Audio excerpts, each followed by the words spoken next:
Baik, berdoa dimulai. Amin.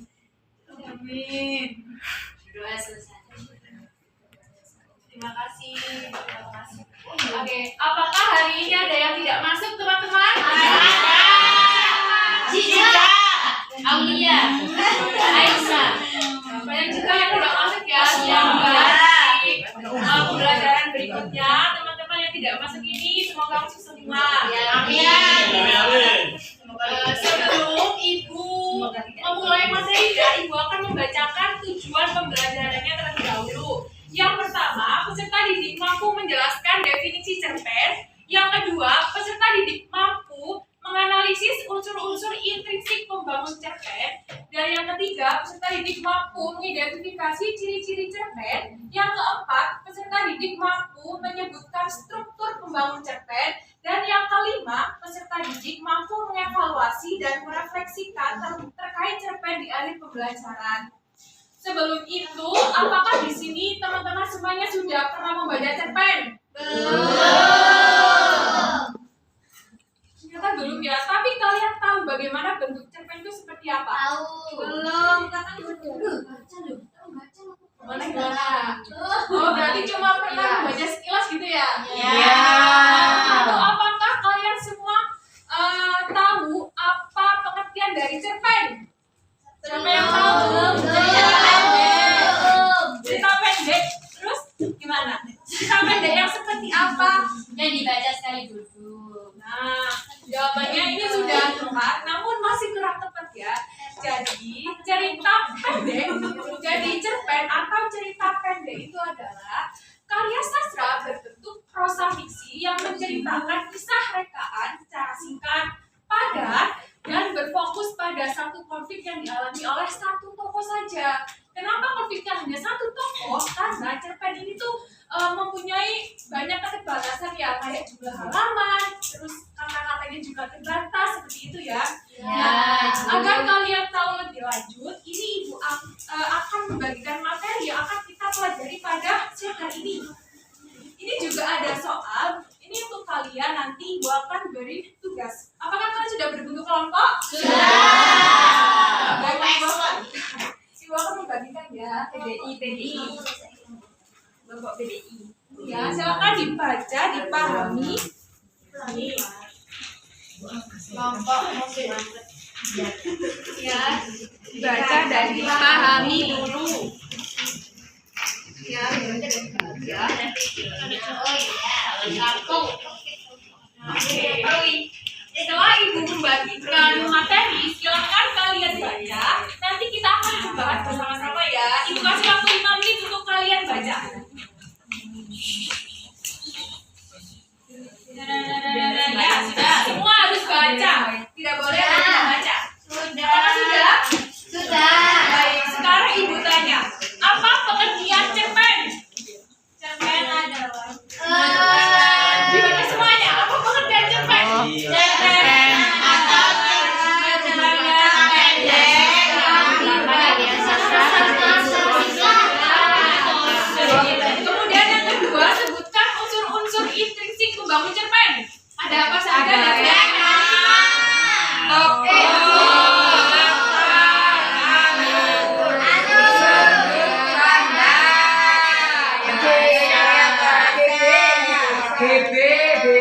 Selanjutnya sebutkan ciri-ciri cerpen. ada 5. Ya, apa aja 5 itu? Bersifat intim, memiliki jumlah kata lebih dari 10.000 kata, hanya tidak sampai 10 halaman, dan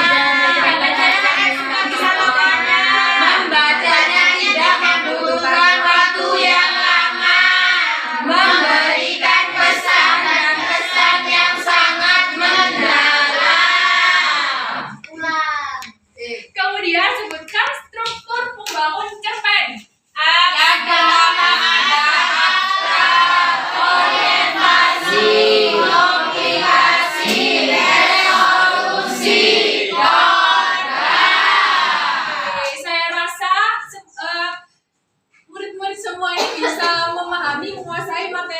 kita mulai pada siang hari ini ya.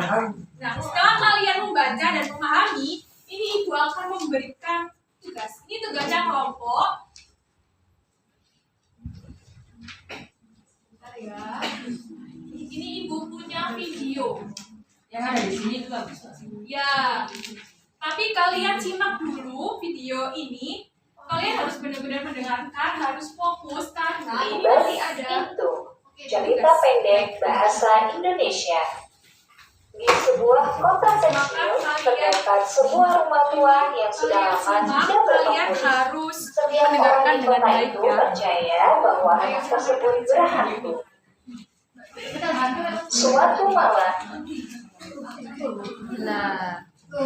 Lu, sebentar. Ada masalah apa? Pulang. Belum. anak laki-laki bernama Rudi Silakan kalian simak dengan baik ya. itu karena rasa penasarannya yang besar. Rudi membawa senter dan berani melangkah masuk. Di dalam rumah, suasananya sangat sunyi dan berdebu.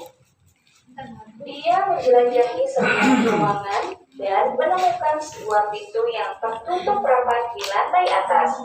Pintu itu tampak berbeda dari yang lain, dengan kunci berkarat yang menempel di gagangnya.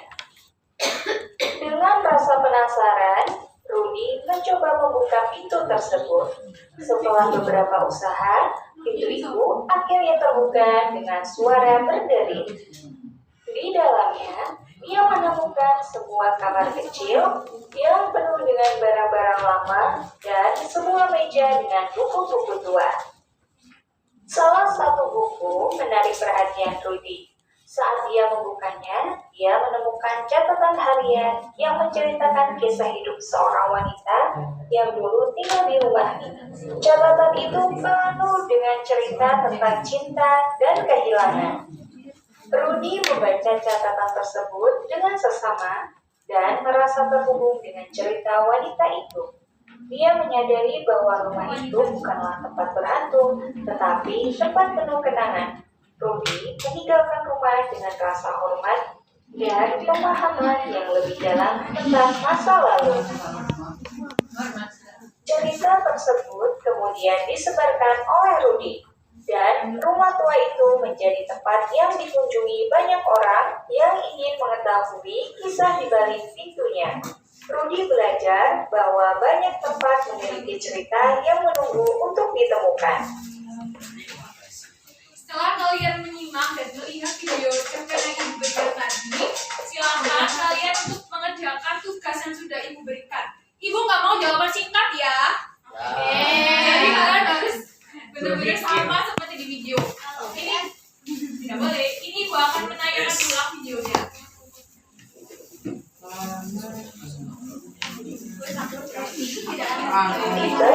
Ini Cerita pendek bahasa Indonesia. Di sebuah kota kecil terdapat sebuah rumah tua yang sudah lama tidak berpenghuni. Setiap orang di kota itu percaya bahwa tersebut berhantu. sesuai video. Suatu malam, anak laki-laki bernama Rudi memutuskan untuk mengunjungi rumah itu karena rasa penasarannya yang besar. Ini ya, silakan disimak itu. Rudi membawa Putar ulang videonya. dan berani melangkah masuk. Dalam rumah, suasananya sangat sunyi dan berdebu. Dia dijelajahi semua ruangan dan menemukan sebuah pintu yang tertutup rapat di lantai atas. Pintu itu tampak berbeda dari yang lain. Dengan rasa penasaran, Rudi mencoba membuka pintu tersebut. Setelah beberapa usaha, pintu itu akhirnya terbuka dengan suara berdering. Di dalamnya, dia menemukan sebuah kamar kecil yang penuh dengan barang-barang lama dan sebuah meja dengan buku-buku tua. Salah satu buku menarik perhatian Rudi. Saat dia membukanya, dia menemukan catatan harian yang menceritakan kisah hidup seorang wanita yang dulu tinggal di rumah ini. Catatan itu penuh dengan cerita tentang cinta dan kehilangan. Apakah sudah di belakang ini? Rudi membaca catatan tersebut dengan seksama dan merasa terhubung cerita wanita itu. Ia menyadari bahwa rumah itu bukanlah tempat berhantu, tetapi tempat penuh tekanan. Rudi meninggalkan kesalahannya merasa hormat dan pemahaman yang lebih dalam tentang masa lalu.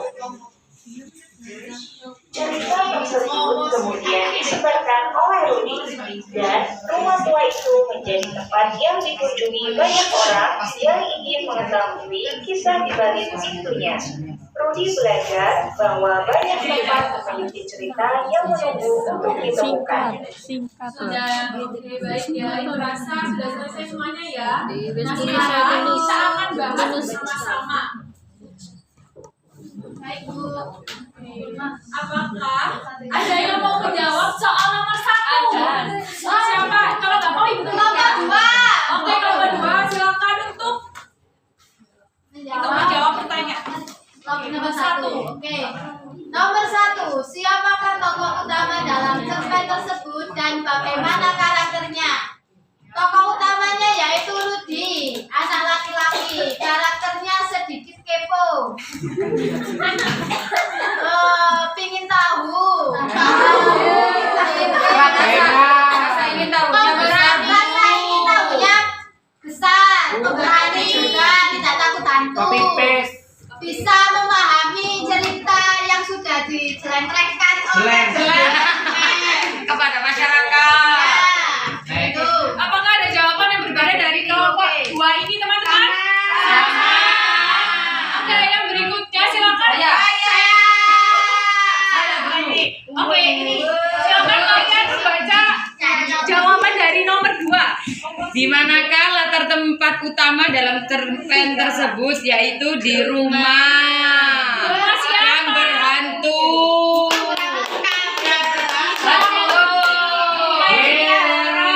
Ya, yang dirawat. Apakah ada jawaban yang berbeda?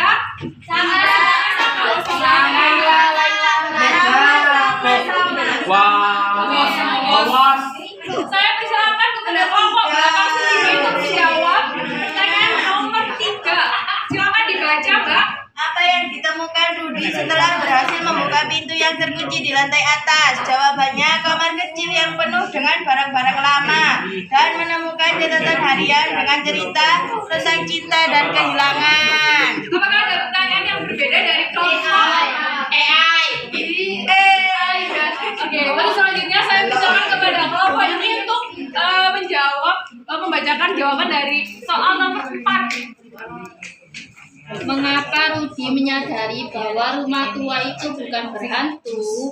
Karena berisi cerita kehidupan si wanita yang pernah tinggal di rumahnya. Apakah ada jawaban yang berbeda, teman-teman? Silakan, Mbak. Bagaimana jawabannya? Karena rumah tersebut penuh dengan kenangan. Saya ya, karena 5. Ya. Nah, silakan. Saya dulu. Oke, saya ingin tahu jawaban dari kelompok bareng aja, Bu.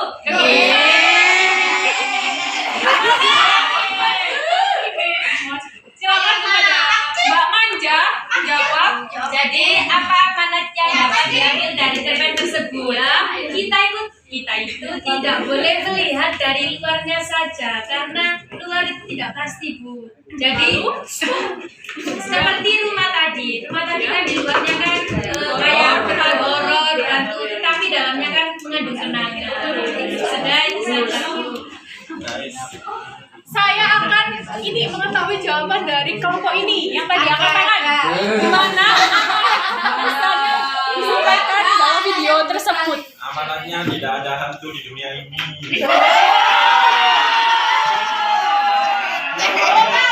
Yang pertama adalah cerita di balik suatu tempat. Gak ada hantu, adanya mantan.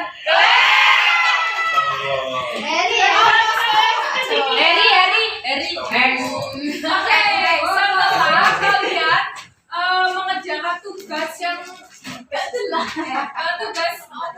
yang telah Ibu persiapkan ini, Ibu juga punya tugas untuk kalian. Ini Ibu memberikan tugas penilaian sumatif. Ini harus kalian kerjakan hanya bab 1 saja ya, yang lain tidak ada. Banyak Bu.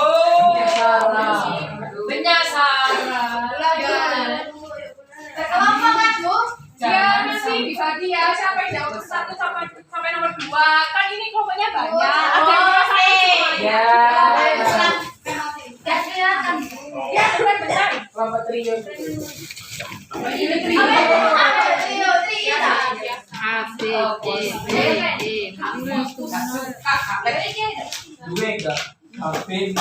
Ini ada soal cerita. Saya ingin bahas membacakan soal cerita untuk nomor 1. Silakan dibaca agar semuanya bisa menyimak. Cermati kutipan cerpen berikut. Oke. Pagi, ini benar-benar seorang pejuang yang tak pernah melupakan cita-citanya. Cita-cita yang mana, Bu? Bahwa yang tak kalah penting dengan perang melawan penjajahan adalah perjuangan melawan kemiskinan dan kebodohan. Lah, ini semua kan bukti keberhasilan beliau melawan kemiskinan. Ibu sendiri kenapa tidak mengikuti jejak Pak Gi? Sebagai mantan dapur umum, saya tetap berjuang terus loh melawan kelaparan. Penggambaran watak Pagi dalam kutipan cerpen tersebut diungkapkan pengarang melalui. Ayo pegang. Enggak silakan semuanya menjawab ya. Ya Bu. Oke. Tadi ceritanya sudah dibacakan oleh Mas Bagas. Perasaan tokoh perbincangan sampai lain. Melalui lingkungan sekitar. Perbincangan. Karena ini waktunya tidak habis ya. Tapi nanti kalian mengerjakan individu di rumah. Nanti soal ini akan ibu kirim di grup kelas kita jam 1 siang. Untuk pengumpulannya nanti malam jam 8 ibu akan membuatkan Google Drive ya. Nah, sebelum ibu mengakhiri pembelajaran pada siang hari ini ibu akan bertanya kepada kalian mungkin beberapa orang. Ibu ingin mengetahui apakah kalian ini benar-benar sudah menguasai materi yang telah ibu jelaskan tadi, apa masih belum? Coba, Mai, apa sih pengertian cerpen itu? Pengertian cerpen adalah karya sastra berbentuk prosa fiksi yang menceritakan kisah rekan secara singkat, padat, dan berpusat pada satu konflik utama yang dialami satu tokoh. Oke, ternyata Mai sudah mendengarkan ya. Dan kemudian saudari ini Saifa, apa saja unsur-unsur intrinsik pembangun cerpen? Yang pertama ada tema, yang kedua tokoh dan penokohan, yang ketiga latar, yang keempat alur, yang kelima sudut pandang, yang keenam amanat, yang ketujuh gaya bahasa.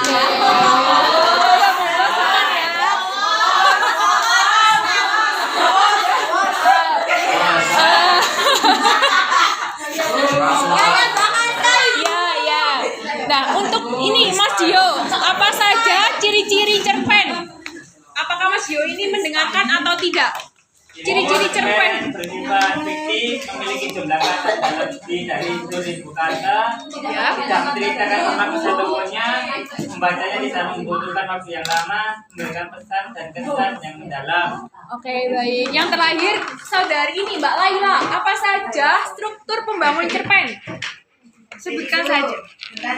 Ya, ditunggu ya. Pertama ada abstrak, Ya.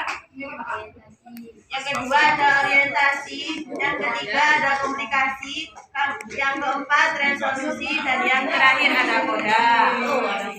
Dari jawaban teman-teman semuanya, saya rasa teman-teman semuanya itu sudah memahami dan menguasai materi yang telah diberikan ya. Nah, lagi ibu akan mengasihkan atau merefleksikan tentang materi yang telah kita belajar hari ini, bahwasannya cerpen itu adalah cerita pendek, merupakan prosa fiksi.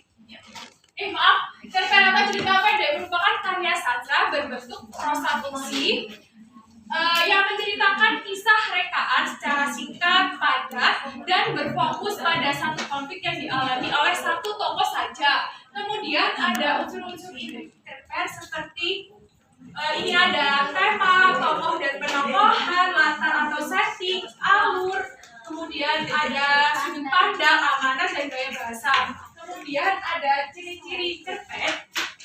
Ini ciri-ciri cerpen itu bersifat fiktif, memiliki jumlah kata hanya 10.000 kata atau setara dengan 5 sampai 10 halaman.